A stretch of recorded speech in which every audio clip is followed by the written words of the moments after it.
प्यारे दोस्तों, जैसा मैंने वादा किया था कि मैं अपने पिछले वीडियो में अगली वीडियो में आपको ये बताऊंगी कि वर्ष 2022 में कौन सा पितृपक्ष किस दिन पड़ रहा है। और साथ ही मैं ये भी बताऊंगी कि जो हमारे दिमाग में ये कन्फ्यूजन होती है कि सिर्फ बड़े पुत्र या छोटे पुत्र या जिन्होंने माँ बाप का संस्कार किया हो वही पितृपक्ष में कुछ भी कर सकते हैं, या उन्हीं के हिस्से ये दान या पूजा ये कर्मकांड आते हैं।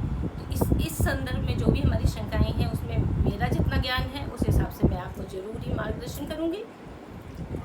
जैसा कि हम सब जानते हैं कि हिंदू शास्त्रों में बीच वाले पुत्र को या पुत्री को इस प्रकार का कोई अधिकार नहीं मिलता कि वो अपने मृतक पूर्वजों के लिए या अपने माता पिता के लिए जिनका संस्कार उन्होंने नहीं किया है उनके लिए पितृपक्ष में कुछ संबंधित किसी भी तरह की पूजा कर सके या दान कर सके या ब्राह्मणों को खिलाएं।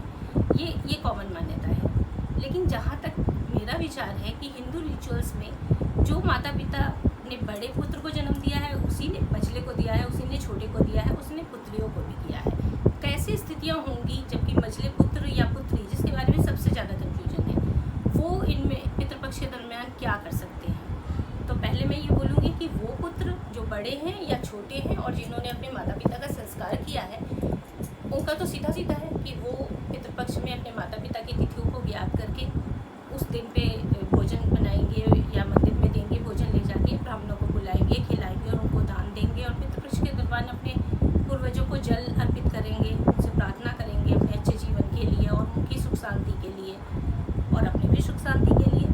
लेकिन अगर जो मझले पुत्र है या छोटे पुत्र है और उन्होंने अपना संस्कार नहीं किया है माता पिता का, या फिर पुत्री है और उस घर में पुत्र नहीं है, तो वो क्या करेंगे।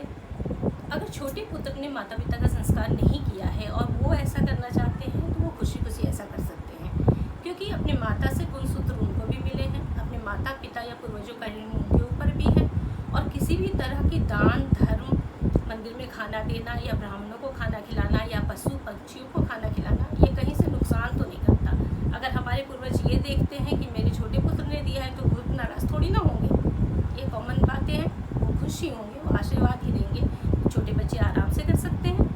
और एक प्रश्न मेरे सामने ये भी आया था, किन्हीं ने पूछा था कि मैंने अपने माता पिता का संस्कार नहीं किया है और मेरे माता पिता को दिवंगत हुए काफ़ी साल बीत गए हैं और मैं चाहता हूँ कि मैं उनका गया जाके पिंडदान कर दूँ, तो क्या मैं ये कर सकता हूँ। मैंने उनका संस्कार नहीं किया था और मैं छोटा हूँ, तो मैं छोटा पुत्र। तो मैंने अपनी समझ से उनको ये बताया है कि अगर आप छोटे भी हैं तो आप अपने बड़े भाई से पूछ सकते हैं कि क्या वो ऐसा करने में इच्छुक हैं। अगर वो ऐसा करने में इच्छुक हैं तो आप उनके साथ जाके कर सकते हैं, और अगर वो इससे इनकार कर देते हैं कि वो इच्छुक नहीं है या फिर वो नहीं है, उनकी मृत्यु हो चुकी है, तो ऐसी स्थिति में छोटा पुत्र ये नियम को निभा सकता है। वो आराम से जाके अपने पितरों को बिठा सकता है गया में। जैसा कहते हैं कि गया में एक बार पितर बिठाए जाते हैं फाइनल, तो ये वो कर सकता है। अब जहाँ तक मझले और बेटियों की बात है तो मझले संतान जो होती है वो भी ऐसा कर सकती है अगर उसे लगता है कि उसके ऊपर बहुत ही ज़्यादा पितृदोष है और उसे बार बार अपने पूर्वज, ये भी एक पहचानने का तरीका है पितृदोष को, कि अगर हमारे पूर्वज या मृतक हमारे सपनों में बार बार आते हैं और वो खुश नहीं दिखते, वो रुग्ण दिखते हैं, बीमार दिखते हैं, प्यासे दिखते हैं या भूखे दिखते हैं या दर्द में दिखते हैं या हमसे नाराज़ दिखते हैं, तो सीधा सीधा इंडिकेशन है कि वो हमसे नाराज़ हैं और हमें उनके लिए दान पुण्य की ज़रूरत है और बहुत ज़रूरत है। तो ऐसे में मझले पुत्र जो हैं वो भी आराम से किसी भी गंगा घाट या नदी के किनारे जाके अपने पितरों के लिए तर्पण कर सकते हैं, उनके लिए दान कर सकते हैं, उनके लिए भोजन निकाल सकते हैं और पितरों से प्रार्थना कर सकते हैं कि वो जल्दी से जल्दी पितृदोष से उनको मुक्त करें। साथ ही अमावस को अपने घर में हवन कर सकते हैं और ब्राह्मणों को भोजन करा सकते हैं। इसके अलावा उन पुत्रियों के लिए, उन लड़कियों के लिए जिसमें हिंदू शास्त्र में लड़कियों के लिए इतने कोई सर्टेन नियम नहीं है कि लड़कियां ऐसा करेंगी, लेकिन अगर किसी का पुत्र नहीं है और सिर्फ बहनें ही हैं या फिर भाई है लेकिन वो अपने माता पिता के प्रति अपने कर्तव्यों को नहीं निभा रहा है, वो ये सब नहीं कर रहा है, ऐसी स्थिति में उस पुत्री का बालक या बालिका जो भी हो वो सीधा सीधा इन सारी रस्मों को निभा सकते हैं, क्योंकि दामाद को ये अधिकार नहीं कि वो अपने सास ससुर के लिए कर सके, लेकिन देवता ये देवती ये अवश्य ही अपने नाना और नानी के लिए कर सकता है। उनके नाम से दान दे सकता है, ब्राह्मणों को भोजन करा सकता है, पितरों को जल अर्पित कर सकता है और जो भी रिचुअल्स हैं वो सभी निभा सकता है। तो इस शंका का समाधान मैंने कर दिया है और इसके साथ ही मैं अब आपसे शेयर करूंगी कि वर्ष 2022 में पितृपक्ष जो कि 10 सितंबर से लेकर 25 सितंबर तक है, तो कौन से दिन कौन से पितर का श्राद्ध करना है हमें या उनके लिए दान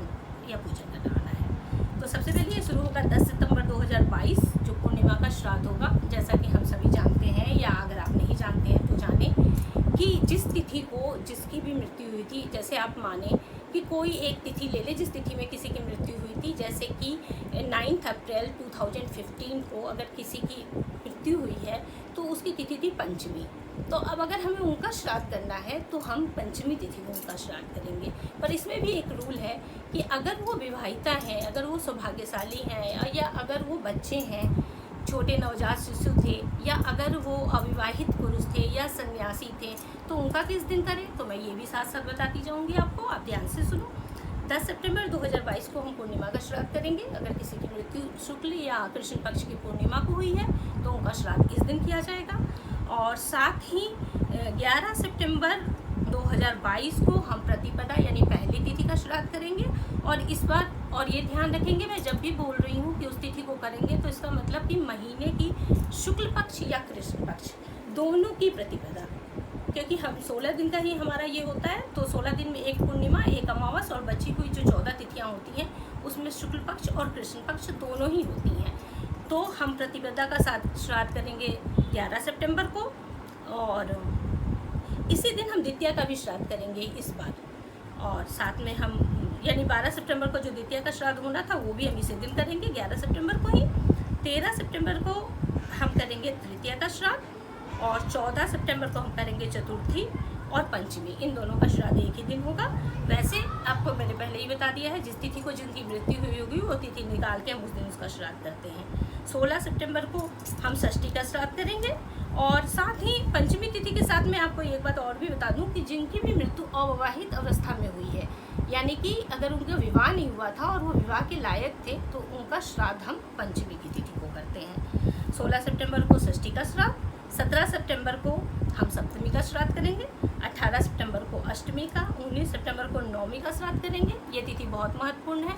इस दिन वो सौभाग्यशाली स्त्रियां जो पति के रहते रहते मृत्यु को प्राप्त होती हैं, अर्थात सुहागने जो स्वर्गलोक को जाती हैं, जो मृत्यु को प्राप्त होती हैं, उनका श्राद्ध भी हम इस दिन करते हैं। और साथ में हम अपनी माता का श्राद्ध भी इस दिन कर सकते हैं, इसीलिए इसको मातृनवमी भी कहते हैं। तो ये बहुत ही उत्कृष्ट तिथि है श्राद्ध करने के लिए, जब हम सौभाग्यशाली स्त्री और माताओं का भी श्राद्ध करते हैं। 20 सितंबर को दसवीं तिथि का श्राद्ध होगा, 21 सितंबर को एकादशी का, 22 सितंबर को द्वादशी का श्राद्ध होगा। इसके साथ में ये भी बता दूं कि जिन जातकों ने अगर मृत्यु से पूर्व ही संन्यास ले लिया है तो इस दिन उनका भी श्राद्ध होगा।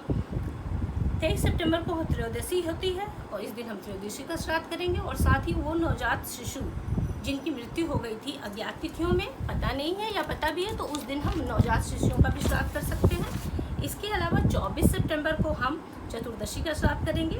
और 25 इस दिन ये भी एक इम्पॉर्टेंट है चतुर्दशी का श्राद्ध, जिनकी अकाल मृत्यु को जो प्राप्त होते हैं या जिनकी किसी अस्त्र शस्त्र या एक्सीडेंट में मृत्यु हुई होती है, उनका श्राद्ध भी हम इसी दिन करते हैं। इसके अलावा बहुत सबसे ज़्यादा इम्पॉर्टेंट दिन है 25 सितंबर 2022।